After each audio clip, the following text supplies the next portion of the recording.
So what does it mean to be in recovery from racism?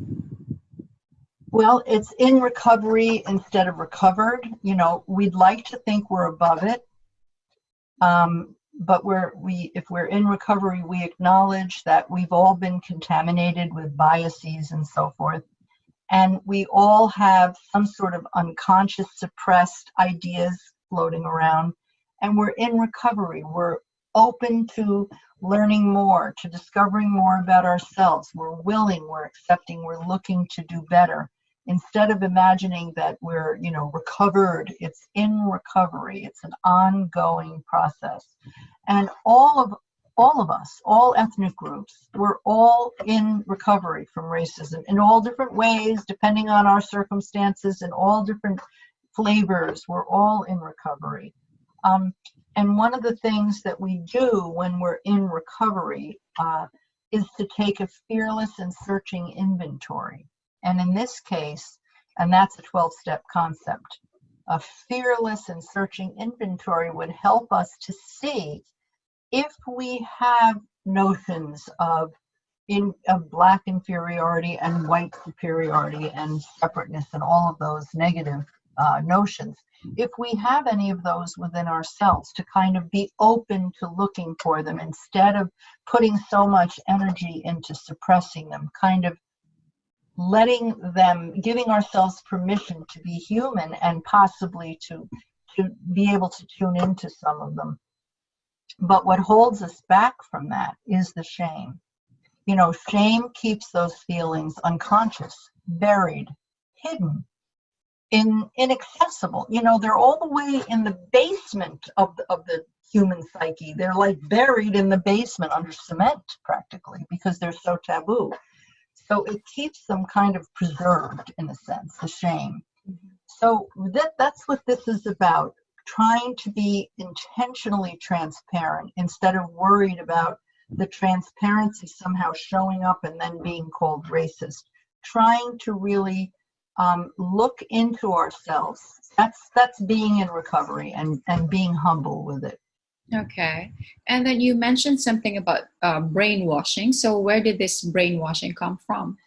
Well, the American legacy of slavery, 300 years worth, and, the fact that one group took another group as slaves, that has an enormous impact on knowing that. Just knowing that information affects the brain. I believe, this is sort of my own opinion here, so bear with me, but I believe that it affects the emotional brain, the amygdala, the part of the brain that is conditioned by aversive stimuli. So to have sort of a lot of ideas floating around that one group of people is superior and the other group get to be slaves, and that there must be some reason for that, there must be something wrong that led to that kind of aversive kind of fear that is evoked.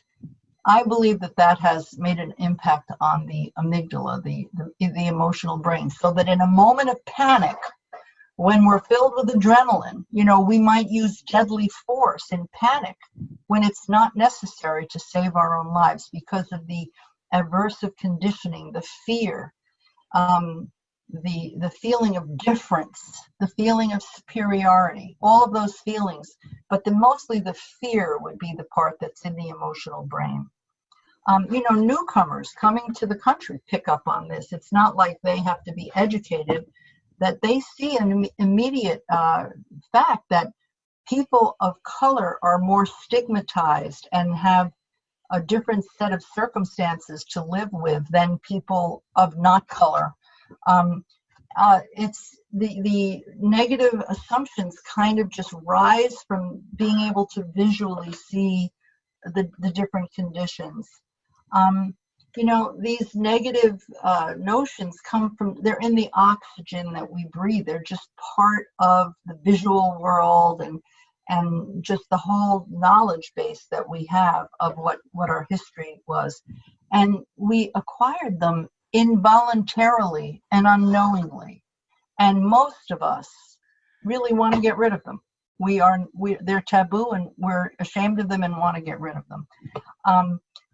The economic policies of slavery was to claim that people of African descent, made that distinction, belonged to a separate race, a subhuman race.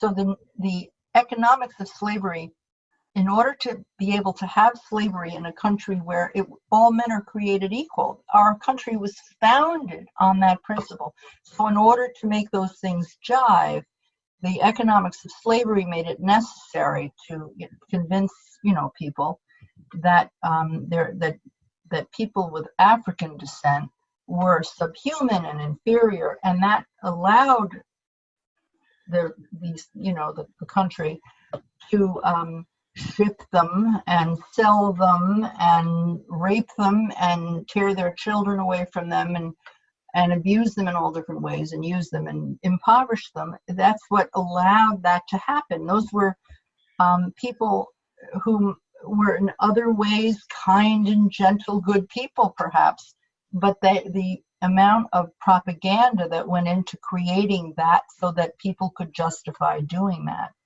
Okay, and have we made progress with these negative assumptions? Tremendous progress.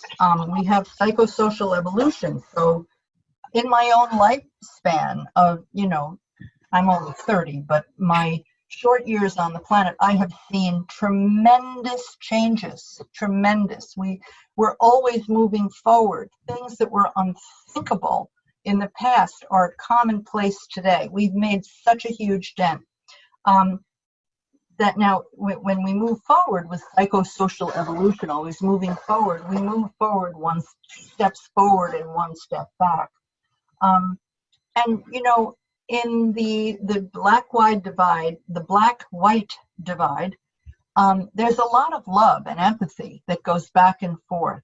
So it's a divide, but it's rather superficial because there's tremendous, feeling and positive stuff and negative stuff going on, but we have come a long way. But we can still see the evidence of post-traumatic slave syndrome